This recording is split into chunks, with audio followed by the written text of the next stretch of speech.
Yung mga auntie, for today's video, gagawa tayo ng Japanese siomai. Ayan, may carrots tayo dito. Itlog, 4 na ngipin ng bawang, sibuyas, harina, at ang ating crab meat, giniling na karne, 350 grams lang po yan, daon ng sibuyas, at ang ating dried seaweed or nori. Gagamitan po natin siya ng food processor. At mga ante, meron pa pala tayong dinagdag dito na hindi na ipakita sa video, yung oyster sauce, sesame oil, paminta, asin at magic sarap. Ayan ante, gagamitan na natin ng food processor yung ating carrots, bawang at sibuyas, at nagdagdag pala ako ng 2 ngipin ng bawang mga ante.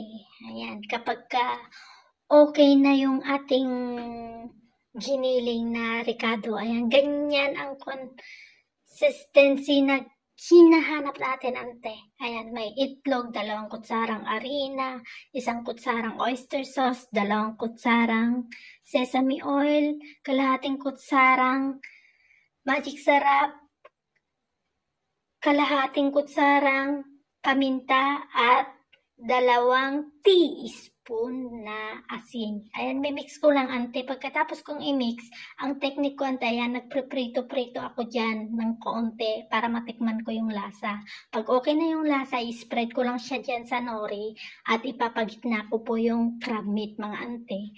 At i-freezer ko to overnight. Pag matigas na, ayan mga auntie, saka ko lang siya in-slice. Yan po ang sekreto dyan mga auntie, para hindi mawasak ang inyong siomai.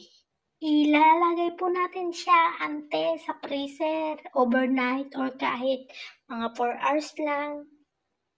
Ayan mga ante, at nagluto rin pala ako ante ng chili oil or chili paste. Ayan, para sa sausawan natin mamaya. At ayun na mga ante, mag-i-steam ako ng aking kakainin para masampulan na natin. Ayan. At iba pa rin talaga mga ante kung may kalamansi tayo doon sa ating chili oil. Mas kumpleto yung lasa ng ating siomai pag may kalamansi. Ayan, so yummy mga ante. Thank you for watching. Babush!